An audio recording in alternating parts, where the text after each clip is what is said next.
18:14. Continuamos, amigas, amigos. Una de las declaraciones del presidente Lasso que ha generado comentarios, conversaciones de diferente naturaleza, ha tenido relación con el código de ética. Y la idea entonces nos preguntamos, ¿cuál es el alcance de un código de ética? ¿Realmente logrará combatir la corrupción? ¿Qué otros elementos o decisiones deberían incorporarse para fortalecer un código de ética? Porque finalmente puede quedar en letra muerta, sí, qué bonito suena, son cosas casi obvias, muchas de ellas, aunque, bueno, uno diría son obvias, pero no se han respetado en el pasado inmediato, ¿no? Por ejemplo, bueno, permítame presentar a nuestros invitados para hablar sobre particulares. Hemos invitado a Boris Cornejo, director de la Fundación Esquel, y a Ana Patricia Muñoz, directora ejecutiva del Grupo Faro. Gracias a los dos por compartir este espacio. Bueno, entre otras cosas, para no entrar en detalle, pues simplemente mencionar el hecho, por ejemplo, de no contratar a familiares, que no haya funcionarios en el Ejecutivo de hasta el cuarto grado de consanguinidad, no invitar a familiares a los viajes. Dice, mi esposa o esposo no recibirán un sueldo. El presidente Lasso también menciona, no usaré los bienes del Estado para asuntos privados. El tema de los aviones serán usados única y exclusivamente para asuntos de carácter oficial del Estado. Luego tendrá que hacerse un reporte del lugar, el destino, funcionarios, en fin, para qué, a dónde fueron, cuáles fueron los motivos del viaje, ¿no? No promocionar la imagen con recursos públicos del presidente, no poner retratos del presidente en las oficinas, no va a usar las oficinas públicas para hacer fiestas, no va a recibir ni tampoco ningún funcionario obsequios caros, máximo hasta $200. Si sube eso, pues tendrán que excusarse. Tendrán que responder preguntas a la prensa. Uno diría que esto es obvio, ¿no? Pero en realidad, en el pasado inmediato, insisto, ha habido ocasiones en que no ha ocurrido eso. Y no discriminar, es decir, por tema de raza, etnia, género, estado civil, nacionalidad, edad, filiación política, etcétera, etcétera. Es decir, que no haya discriminación. En fin, suena, insisto, bastante bien, pero me pregunto el alcance primero y ya veremos más adelante las medidas. ¿Cuál es la primera lectura de nuestros invitados? Ana Patricia Muñoz, primero contigo, bienvenida. Muchas gracias, Andrés, por la invitación. Un saludo cordial a Boris también. Muchos de las reglas que se ponen en este código de ética quizás son simbólicas y, como tú dices, un poco de sentido común. Sin embargo, considero que esos símbolos son importantes en este proceso que el Ecuador está viviendo, donde es importante poner la vara quizás más alta, pero por lo menos unos mínimos al que todos tengan que cumplir. Y hacerlo esto explícito y que los funcionarios públicos lo firmen, no deja duda de que el comportamiento que se espera de todos ellos es el que está ahí y mucho más allá. Hay ejemplos incluso en el mundo corporativo, en Estados Unidos, luego del escándalo de Enron, por ejemplo, donde por ley se establecieron requisitos de prácticas corporativas que incluían, por ejemplo, tener códigos de ética donde se explicite, por ejemplo, conflictos de interés, que es algo que también este código de ética del decreto del presidente del presidente Lasso lo pone muy explícitamente también. Entonces, no es suficiente. Seguramente vamos a hablar hoy de cuáles son los aspectos necesarios para que efectivamente la corrupción sea combatida, pero creo que es un buen primer paso para que se demuestre la importancia que tiene que todas las esferas del Estado se comporten a la altura de sus funciones. Sin duda vamos a profundizar un poquito más, pero en este momento sí, la primera lectura, Boris, la suya, ¿cuál es? Es decir, si se justifica. Además, el tema de la firma de los funcionarios es importante, creería, no van a decir el día de mañana, es que yo no supe, es que yo no me enteré. Si ahí está la firma, pues bueno, ahí está efectivamente ese código de ética, ¿no? Gracias, Andrés, y un saludo cordial a Ana Patricia. A ver, la primera cosa es que yo creo que los ciudadanos tenemos que felicitar esta medida positiva que el presidente ha tomado, ¿no? Lanzar un código de ética y sancionarlo con una ley. Ahí hay una suerte de un contrasentido, ¿no es cierto? Porque las conductas, que es la ética, claro. Poner una ley para eso es medio complicado, ¿no es cierto? Porque entonces estamos mezclando cosas que deberían venir desde el comportamiento, la actitud, la conducta, los valores de las personas, y ahora lo ponen una ley encima. Eso hay que saludar y felicitar, porque creo que en un país como el nuestro hacía falta. La segunda cosa es que el gobierno ha hecho lo que le corresponde, ese código de ética, y deberá preocuparse de que se lo cumpla. Pero creo que el presidente le está lanzando, en el fondo, un gran desafío a la ciudadanía, que dice, a ver, yo ya he hecho lo mío, no me pidan que sea policía de cada uno de los funcionarios, miles de funcionarios que hay en el Ecuador en todos los niveles, sino que nos está diciendo, a ver, yo ya he hecho esto, hagan ustedes lo suyo. Comprendo. Denuncien, procesen, informen, miren, porque claro, debería ser bien fácil para el presidente, lo aplaudimos ahora, mañana nos olvidamos del tema y nada ha pasado. Las familias siguen subiéndose a los aviones, los contratos entre primos suceden, etcétera, etcétera. Entonces yo creo que hay estas dos cosas, ¿no? Una actitud del presidente, si tengo ya esta norma para vigilar conductas, pero dos, ciudadanos hagan lo suyo. Y nosotros tenemos como ciudadanos todos los poderes y derechos para hacerlos. Y fíjese, Boris, que eso lo dijo textualmente el presidente Lasso en su discurso. Leo, que todos sepan que el verdadero poder llega a la sociedad civil ecuatoriana. Es decir, él está diciendo, sí, yo soy el presidente, tengo esta misión. Por cierto, dijo también, seré presidente, solo presidente. Es decir, no va a asumir como en antaño otras, digamos, posibilidades. Entonces, está dejando muy claro que efectivamente el rol del ciudadano tiene que ser mucho más proactivo, Boris. Exactamente, y es una convocatoria, es una invitación. Yo siempre digo que hay que tomarle la palabra a la política hasta sus últimas consecuencias. Nosotros en los grupos cívicos que somos activos, estamos ya organizando algunas cosas para ayudarle al presidente. Como yo suelo decir metafóricamente, darle el mismo apoyo que le da la soga a un ahorcado, ¿no es cierto? Declara, refleje esa intencionalidad, presidente, aquí estamos para ayudarle, no porque seamos amigos, sino porque somos ciudadanos y nos interesa tener un país con funcionarios que procedan con conductas con ética, ¿no?, en sus tareas. Bien, entonces estamos todos de acuerdo, me incluyo sin duda, que es importante y enhorabuena que se haya publicado este código de ética para todos los funcionarios. Pero bien, vamos a la práctica. ¿Cómo lograr también apoyar a estas iniciativas? Por ejemplo, se ha planteado el tema de veedurías ciudadanas. Se aproxima un proceso de vacunación masiva que el 31 ya lo lanza el gobierno y evidentemente creería que ahí los ciudadanos, por ejemplo, tienen que tener un rol protagónico para transparentar que se cumpla y evitar el tema de la corrupción que ha sido tan dramático en esta última etapa, ¿no? Ana Patricia. Sí, efectivamente, y ese es como el símbolo más grande de lo importante que es transparentar todos los procesos, y hay cada cosa en su lugar. Los ciudadanos tienen absolutamente su responsabilidad, pero el Estado, el gobierno y el presidente tienen una responsabilidad grande de actuar con políticas públicas, con procesos y con un sistema que por fin permita caminar al Ecuador hacia un proceso de transparencia y de integridad.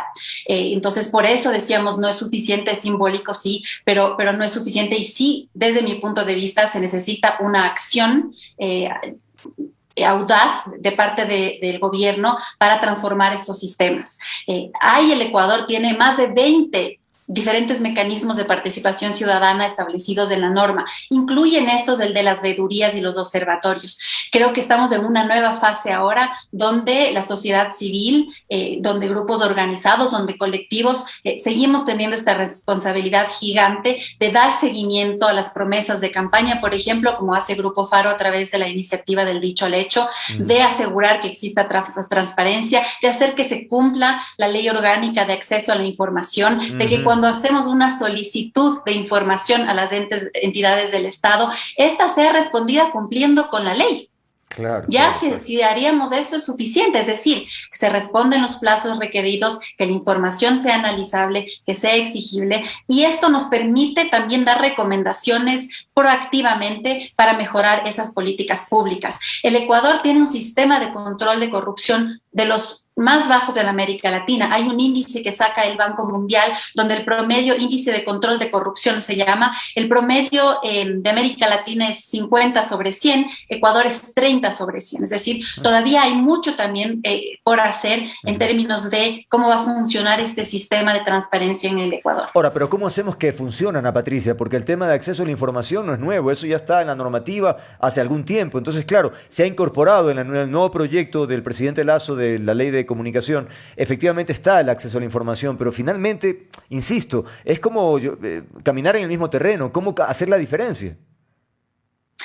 Sí, de hecho el Ecuador fue pionero en promulgar esta ley que tiene que ser actualizada, pero que tiene pilares importantes para poder exigir, al menos en teoría, el derecho que tenemos. Pero después viene qué hacemos con esa información. Y ahí la importancia de este análisis que permita llegar a recomendaciones que permitan tener acciones. Y también fortalecer la institucionalidad del Ecuador para combatir la corrupción y para trabajar en prevención, no solo en sanción. Creo que nos hemos quedado mucho en la sanción, incluso en la conversación de cómo se recupera el dinero robado, pero la prevención, me parece a mí, todavía es un pilar que tenemos que fortalecer como país. Boris, ¿qué tan posible es la posibilidad de una coordinación también en organismos de control? Por ejemplo, Contraloría, Fiscalía, la Comisión de Fiscalización de la Asamblea, la Comisión Nacional Anticorrupción. Es decir, a ratos son como esfuerzos aislados. Vaya que sería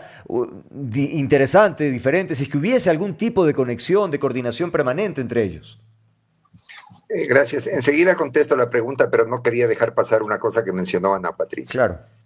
El presidente nos abre la cancha para hacer denuncias.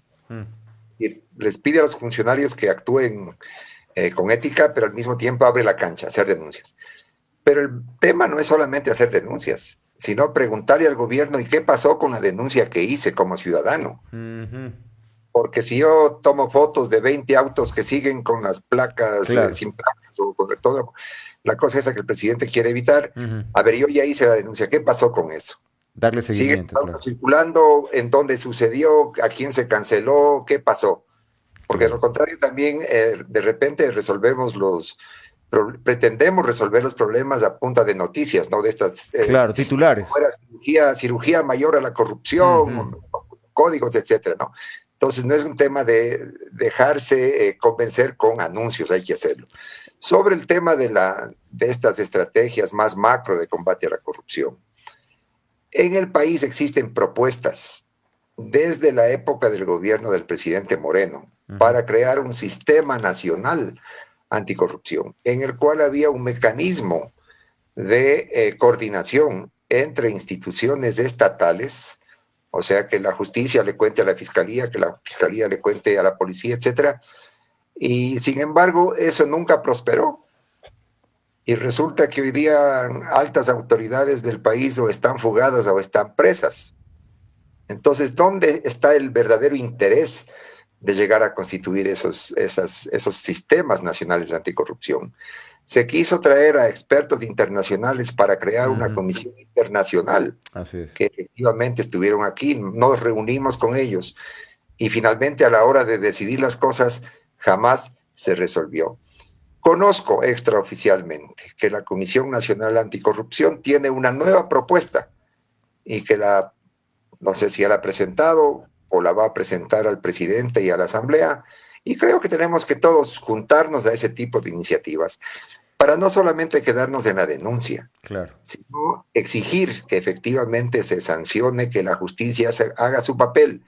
No podemos en una democracia permitir que el Ejecutivo sea el único actor que combate eso. Tiene que hacer la Asamblea, tiene que hacer la justicia. Nosotros el año pasado, hace 11 meses, presentamos una propuesta de ley a la Asamblea como ciudadanos para que nos devuelva la capacidad de ser parte acusadora. Esa cosa nos quitaron luego de la denuncia que se hizo a propósito del caso Sobornos. 11 meses duerme el sueño de los justos. Ya se fue esa asamblea, tenemos una nueva asamblea y toca otra vez ir a la carga. porque eso es lo que le va a decir al ciudadano. Cuando se roban la plata, no se roban la plata del Estado, se roban la plata de mis hijos, se roban la plata de mis nietos, y entonces yo tengo derecho a ir a... Es como cuando te roban tu casa, pues, ¿no es cierto? No, no es que te... Tranquilo, tienes que ver qué se hace. Y hay ese tipo de cosas, ¿no? Pero ojalá el presidente y ojalá la Asamblea fundamentalmente entiendan este clamor ciudadano, ¿no? Porque ya la verdad es que esto es asqueroso para ir a ese tipo de reformas. Y es que no hay eso. Llámese vacunas, contrato, empleo, no hay nada. Y que los ciudadanos tengan conciencia de lo que usted decía hace un momento, el derecho que tenemos de pedirle que rindan cuentas los funcionarios sobre estos titulares que se anuncian, que suenan bien, pero que a la hora de la hora hay que darle seguimiento para ver si se cumplen o no. Ana Patricia, ¿cree usted que el presidente Lasso debe insistir en la posibilidad de la creación de una comisión internacional para investigar episodios de corrupción? Lo acabamos de mencionar, que el fracaso que resultó en el gobierno de Moreno. ¿Cuál podría hacer la diferencia? ¿O deberíamos buscar otra alternativa y no gastar expectativas, ilusiones, dineros en estas comisiones internacionales? Con la información que tenemos hasta ahora, yo no creo que sea la prioridad urgente del Ecuador. Con la información que tenemos hasta ahora. ¿Y qué información tenemos? Tenemos la experiencia del gobierno que acaba de terminar, que Boris la mencionó, y tenemos la información que ha dado el presidente Lasso, tanto en su propuesta plan de gobierno como en sus discursos. En base a esa información, me parece que lo mejor sería fortalecer a las instituciones que existen en el Ecuador. En el Ecuador hay una función de transparencia que si tiene que ser reformada, hay que reformada, pero esas conversaciones hay que tenerlas. El rol de la Fiscalía y del sistema judicial es un rol además soberano del Ecuador. Entonces, incluir actores externos a cumplir roles que tiene la obligación instituciones del Estado no me parece acertado. Y formar una comisión cuyos roles no sean claros, cuyo financiamiento no sea claro, cuya incidencia no sea clara, para mí es una foto bonita, pero no necesariamente va a tener las consecuencias y los efectos que tendría. Como Boris mencionó, la comisión anterior se la llamó Comisión Internacional, luego se la llamó Comisión de Expertos Internacionales.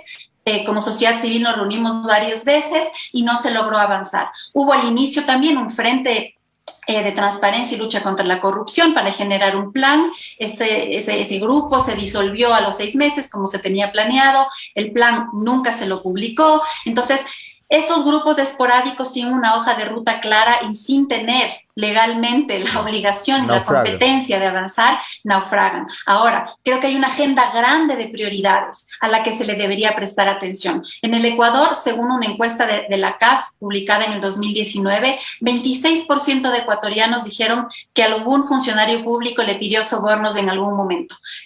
Más cercano al promedio de América Latina. Eso es un montón de personas que están diariamente enfrentadas a este halo de corrupción que está viviendo el país. Y frente a eso, con experiencias internacionales, hay varios mínimos que hay que hacer. La ley de acceso, como ya mencionábamos antes, acceso a la información, cómo se regula el cabildeo, cómo se regula el financiamiento de la política, cómo se logra que esa función de transparencia, ya decías tú, Andrés, sea coordinada, integrada, integral, con un plan claro. Es decir, hay muchísimas cosas, protección al denunciante, hay una agenda grande todavía. Y lo más básico, hacer cumplir las normas que ya existen. Entonces, no me saltaría esos pasos formando una comisión que nuevamente, con la información que tenemos ahora, no me parece que tendría el efecto que el Ecuador necesita. Boris, y en este contexto siempre está una figura polémica dentro de la estructura del Estado que tiene que ver con el Consejo de Participación Ciudadana y Control Social. Ellos han dicho que en estos últimos 2 años por lo menos hay 150 procesos de veeduría ciudadana que han resultado en 35 informes finales derivados a Contraloría y Fiscalía. ¿Qué hacer? Porque ya sabemos que hay una línea muy fuerte del propio presidente Lasso en el sentido de ir hacia la eliminación de esta función del Estado. ¿Cuál es su posición al respecto? Yo creo que esos modelos, y es una opinión muy personal mía, estos modelos que pretenden estimular o guiar la participación desde el Estado terminan cooptando, terminan aniquilando la independencia, el fervor cívico, ¿no? O sea, yo creo que los grandes temas, las grandes denuncias, los grandes procesos que han tenido efectividad en el país, no necesariamente han sido esas cifras que usted menciona. Uh-huh. Yo tengo como que tengo una propuesta, digamos, que tiene tres patas, ¿no? Basadas en la experiencia, en lo que funciona.